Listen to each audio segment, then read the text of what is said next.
শুধু কোটি কোটি টাকা থাকলে বা বিশাল সম্পত্তি থাকলে কিন্তু আপনি কিন্তু একজন সাকসেস মানুষ কখনো হতে পারেন না।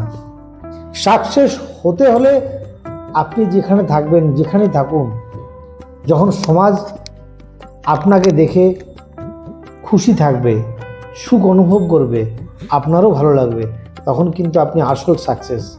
যদি আপনাকে সাকসেসের ব্যাখ্যা কেউ জানতে চায়, অবশ্যই একটা বিরাট অর্থের সম্পত্তি বা অর্থ ব্যাংক ব্যালেন্স নট কারেক্ট, অবশ্যই প্রয়োজন।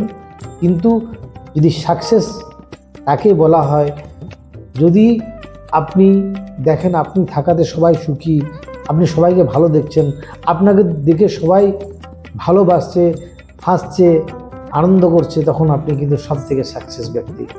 আর আপনার সব আছে কিছু, কিন্তু আপনাকে দেখলে লোক বিরক্ত হচ্ছে, আপনি সাকসেস মানুষ নন।